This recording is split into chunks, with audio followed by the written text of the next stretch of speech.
to Sounds Healthy, a podcast of University Health System. I'm your host, Elizabeth Allen.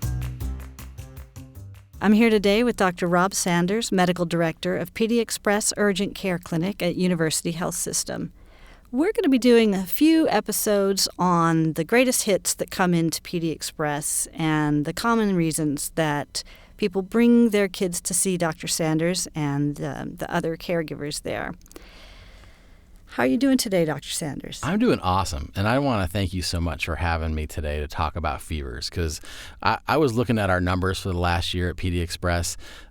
I would honestly say at least half or more of the chief complaint or the reason that parents are bringing their kids in to see us is because of fevers, and we love the opportunity to see them. We also like to give families the tools they need to be able to take care of their kids at home and also know when to come in to visit us.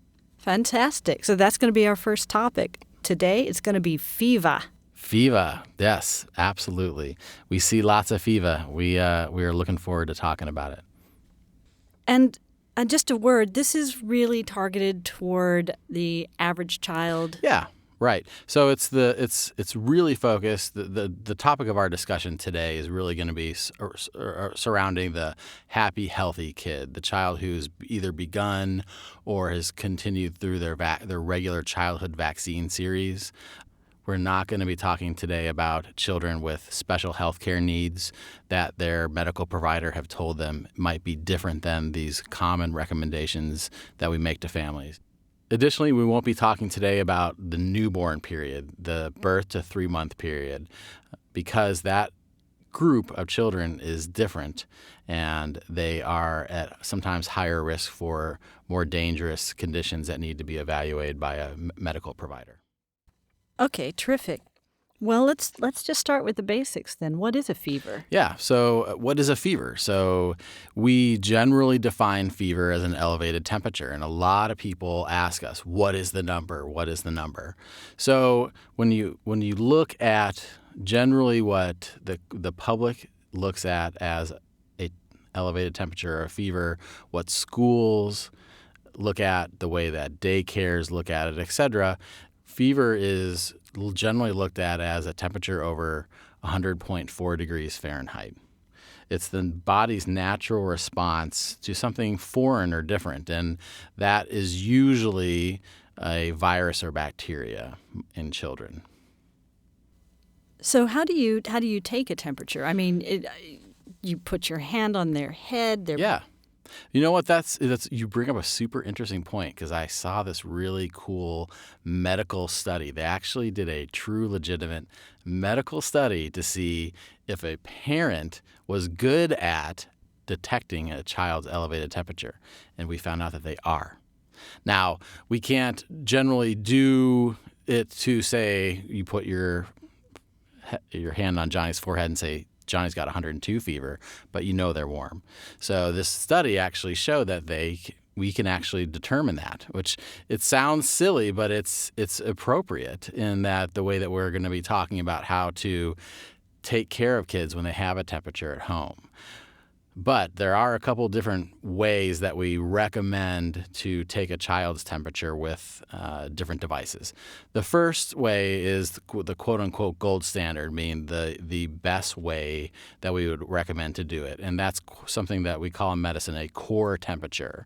So that is the closest we can get to determining a person's actual internal temperature with a device. And it's either going to be in the mouth with a oral thermometer, and generally you're thinking of kids that are a little bit older there, probably closer to school age kids that you're going to be able to do that with.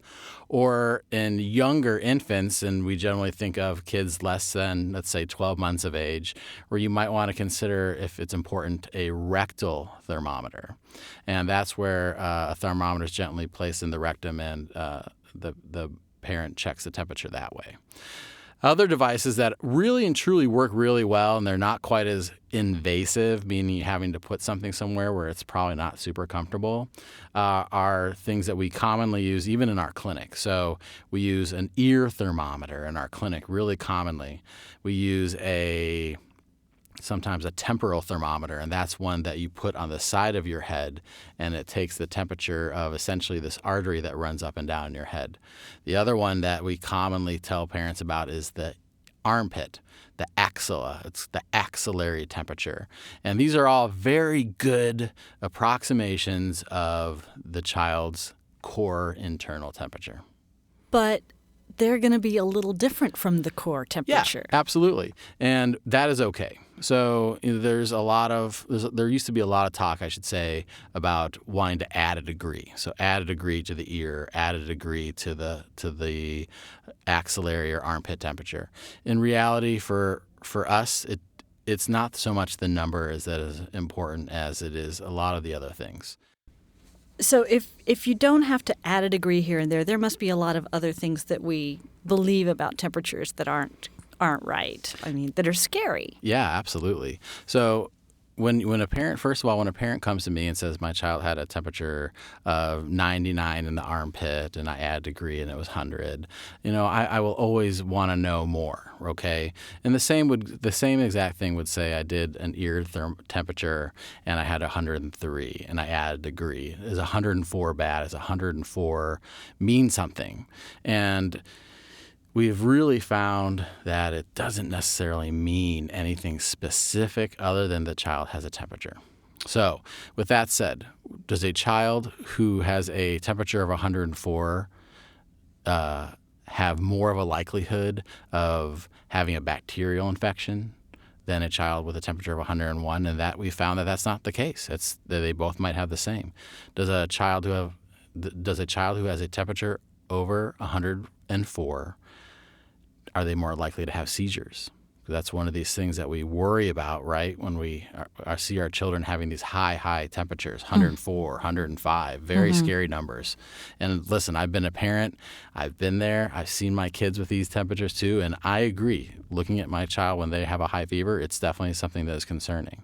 But here's what I know as a pediatrician, that the likelihood of your child having a seizure with a fever is very, very low. And we're talking less than 1%. And on top of that, what we have learned over the last 15 or so years is that it's really not the number that correlates to that child being likely to have a seizure. It is the rapidity or how fast the fever goes up. So your child might be 100% fine running around the house, and then sometimes they'll shoot a fever up super high, up to 104 very quickly. Again, the vast majority of those kids are fine. But there's a very, very, very small subset of children out there that sometimes have what we call febrile seizures.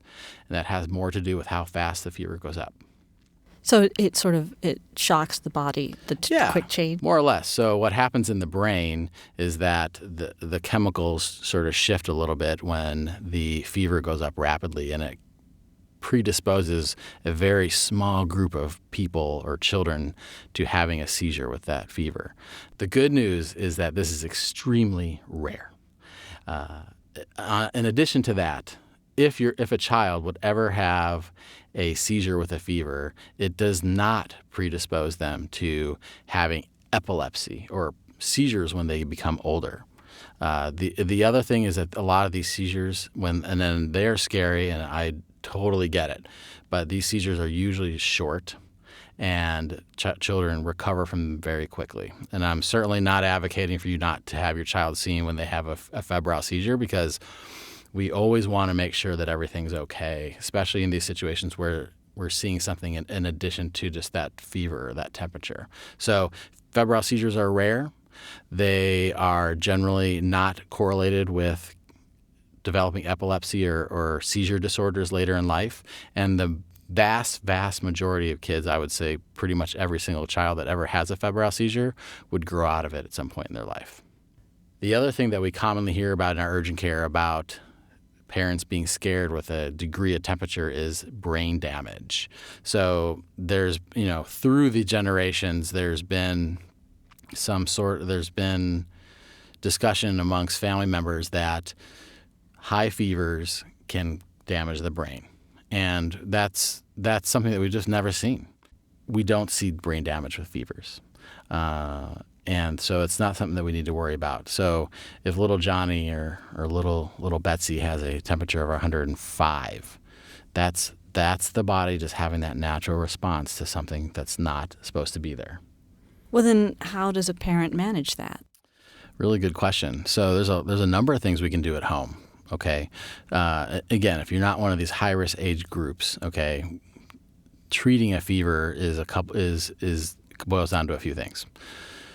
First and foremost, it's making sure that our child is comfortable. So making sure that they're dressed comfortably. So another common thing that we think about is our child shivering with a fever and shaking because that temperature sometimes goes up quickly or goes down quickly. And the best way to manage that is not actually by putting on lots of heavy blankets and hot clothing and big thick sweatshirts. The old sweat it out theory. Yeah, right. That and I think our natural response, and I would say it's mine too, is that anytime you see someone shivering, you feel like they're cold, right? The sensation you have when your temperature is going up is you shiver and you sometimes feel cold, but it's just the body's kind of going through this change because you're going from a normal temperature to a high temperature, so your body shakes to kind of dissipate heat. So we're not actually cold. So we don't want to cover ourselves up with lots of blankets and hats. We actually want to wear what's comfortable. So let's say it's a warm day here in South Texas and your child has a temperature of 103. You're wearing shorts and a t-shirt. Your child starts to shiver a little bit because they have a high fever. We definitely don't want to put blankets and heavy clothing on a kid if it's, let's say, 76 degrees in your house, right? So what's comfortable for you is what's comfortable for them. So have them wear clothing similar to what you're wearing. And I think a lot of times a light blanket or a light sheet is really all we need to help that people feel comfortable as far as clothing-wise. The other things we can do, okay, are, sometimes a nice cool washcloth on the forehead or the neck. A lot of times that helps any person, whether it be a child or adult, feel a little more comfortable when they're having a fever. But don't plunge them in an ice cold bath? Oh my gosh. Oh yes. So we hear this less commonly than we did. We used to hear this a lot. And that had stemmed from, for the many years that we had always thought that fever was bad. So getting that temperature down quickly was something that we thought was super important. And when I say we, I mean we as people having kids, as parents having children, not as a physician. But as parents having kids, you don't want to see your kids suffer. So seeing them with 103 fever and worried that there might be one of these dangerous things going to happen to your child, like a seizure or a brain damage, it's only natural for you to want to help them. So putting them into cold water was something that used to be done a lot.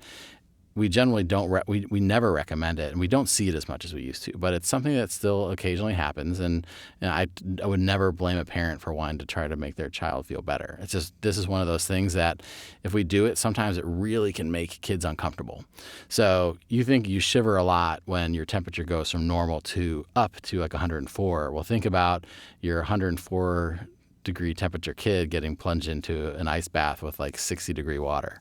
Oh my gosh. Like, I could not imagine. So it causes a lot of shivering, and shivering, again, is super uncomfortable. So trying to stay away from anything that would be uncomfortable for a kid is really kind of what we're aiming for when we're taking care of these kids at home with fever.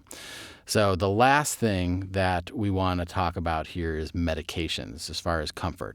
And I'll tell you, I can't tell you how many times I've given my kid a dose of Tylenol or ibuprofen when they have a fever, or that we've seen kids in our clinic when they come in with 103 fever and we give them a dose of Tylenol or ibuprofen. A lot of times it changes their world. So they go from a kid who feels really crummy, kind of curled up on the table sometimes and sleepy or grumpy, to a kid literally running around the room, and the parents are chasing them and trying to get them to calm down. That happens in what time span? Really within an hour. So it's one of these things that you'll see happen pretty quickly. So if you give an appropriate dose of Tylenol or ibuprofen to a child, you'll see this this change relatively quickly. Now, with that said, you're not going to see the temperature go back to normal sometimes. That is okay. So you have a temperature of 104, you give a dose of ibuprofen, the temperature goes down to 100, that is okay. You have a temperature of 102, the temperature goes down to 100, that is okay. It's really about kind of helping that kid feel better so that they drink, so that they can kind of maintain their hydration and maintain, some semblance of kind of their relatively normal life when they're sick. And I went through this a few years ago when my son had a really high and persistent fever, and we were going back and forth between ibuprofen and acetaminophen, just back and forth. Is that a good way to approach it? It is fine. So there's definitely different ways to look at it, okay? But again, going back to what makes your child comfortable is the most important thing. So if your child has a 101 degree temperature and is lying on the couch and feeling crummy and doesn't want to eat or drink anything, give them some medicine. And even if we need to alternate our Tylenol and ibuprofen, that's okay. With that said, if our child has a temperature of 101, is running around the house and chasing the dog and watching cartoons and eating and drinking normally, we don't necessarily have to give anything to that child, because it's not the number that we're treating. It's really the patient or the child, in general. In regards to Tylenol and ibuprofen dosing for kids, we'll talk about that real quick. First of all, Tylenol is okay, or acetaminophen is okay for a child of any age. Ibuprofen is okay for children age 6 months and up. The dosing interval, meaning how frequently we can give the medications, is a little bit different. Tylenol dosing would be every 4 hours, and ibuprofen dosing is every 6. All the over-the-counter packaging for Tylenol, ibuprofen, Motrin, Advil, acetaminophen, they're all going to have weight and age-based dosing on the box. If you know your child's weight, you're going to get a little closer to the appropriate dose of the medication. But if you don't know the weight, that is totally fine. Just take a look at the box and look at your child's age and give them the dose that they recommend there. One less thing for a parent to fret about. Yeah, absolutely. And the other common thing that we hear still is that parents don't want to medicate their kid before they come see us, because they don't think that we'll believe them that their child had 103 fever earlier. Let me just dispel that myth really quickly. We believe you. We know that you have your child's best interest at heart. We know that you are doing everything you can to keep your kid comfortable and happy and healthy at home.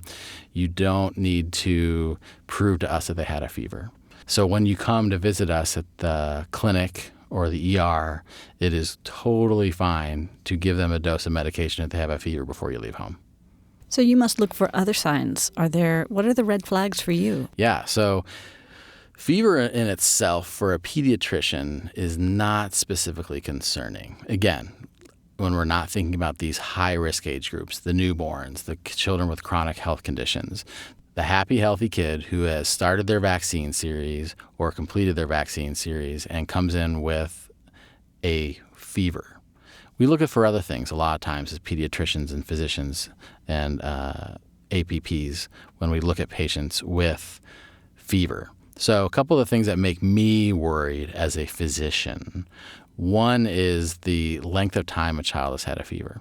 So it sounds crazy, and I know parents will probably be like, what? But 5 days is kind of like, we got to be looking closely here. So when children present to our clinic and they have fever for 5 days or more, we need to be looking at that, because generally speaking, the majority of viral infections that commonly cause problems for our children will be pretty much going away by 5 days. So after 5 days, we need to be thinking about lots of other things, and we will sometimes have to do blood tests or x-rays to determine what might be going on. The symptoms that a child might be having in addition to the fever. So is the child coughing a lot and maybe having a hard time catching their breath? Are they breathing fast? And the way that I describe breathing to a parent is that is their belly button moving fast? Are they using their tummy to breathe hard? So when I describe it, I say, does your child's belly button or tummy move in and out really hard when they breathe? And that's something that a lot of times parents will key in on. When we see that a child's breathing too fast or too hard, the first thing they'll do is start use their tummy to breathe. So that parents, after I talk to them, know that if their child is beginning to breathe fast or hard, they're going to see their tummy moving faster. So breathing hard and fast, the length of time with the temperature. Other things are, does the child have pain somewhere? In the stomach, in the throat, in the ears, in the head, anywhere that is out of characteristic for that child and is not responding to Tylenol or ibuprofen. So if we give Tylenol or ibuprofen for the fever and they have a mild headache that goes away, that is certainly something that we would expect. But if someone has a really bad headache, or they have really bad pain in their ear, or they have really bad pain in their stomach, these are things that we need to take a look at for sure. And then the other things are dehydration. So going back to kind of what we talked about a little while ago about kids running around and drinking. So one of the big reasons we strongly recommend medicating for a fever is if the child is not doing their normal stuff. So if that child isn't drinking, a lot of times it's because they feel bad. So just literally making them comfortable and maybe giving a dose of acetaminophen or ibuprofen will make that kid drink some more. So the signs of dehydration that we commonly will ask a parent and ask them to look for are these: no tears when if they would be to cry, dry mouth or lips, or no urine output or pee or wet diaper in about 8 to 10 hours. So if we see fever plus any of those things, this will kind of trigger us to be a little more concerned. And then, of course, on top of that, is your child, super tired and difficult to wake up? Is your child way fussy, like cannot calm down? And you tried everything. You've given maybe some medication. You've swaddled. You've tried to feed. You tried everything at home, and they're just very uncomfortable. These are things that really need to be looked at more urgently, especially, even in the middle of the night for our younger infant patients. So it sounds like you're not that scared of fevers. They're just part of a bigger picture. Absolutely. Exactly right. So fevers, they have a reason. So fevers basically kill viruses and bacteria and foreign things in our bodies. When our body temperature goes up, the ability for a virus or bacteria to continue to spread goes down. So the body is having this response to this thing, whether it be, again, a virus or bacteria, to help make it go away. So the fever itself does not make us nervous. In fact, we welcome a fever to help the process of healing. But when we see those red flags, that's when we would, as physicians, get a little bit more concerned. So in general, when we approach kids with fevers, we want to be looking at more than the number. So is there fever and something else going on? We can take care of the number at home in this healthy group of normal kids that we see so commonly. Giving a dose of Tylenol or ibuprofen, a cool compress, some light clothing, making sure we stay hydrated. These are really the foundations, the fundamentals of the ways that we should be taking care of our kids at home when they have fevers. When there's something else going on and you have a concern that they might have something else, bring them in to see us. And I always welcome parents with when they bring their child in and they have that sense that something's just not right, because honestly, a parent knows their kid way better than myself or anyone on my staff would ever be able to know. And we always take everything a parent would say as very important, and we'd always want to make sure that our concerns are being met. So basically, parents, you're doing a good job. Don't be afraid of the fever. Heck yeah, absolutely. Parents do an amazing job of taking care of their kids. And when you come in to see us at PD Express, we're going to be helping you take care of your kid at home. And if that's an antibiotic for an ear infection, then and then all these other things that we do to comfort our kid, that might be it. If it's telling you that you're doing a great job and giving you some tools to take care of your child when they're sick at home without an antibiotic, that is honestly just as good. And know that we're always here to see your child and you if there's ever another concern that would develop. We're always here for you. Thank you, Dr. Sanders. Thanks for having me today. It was so nice to come in. I look forward to our chats in the future. Me too.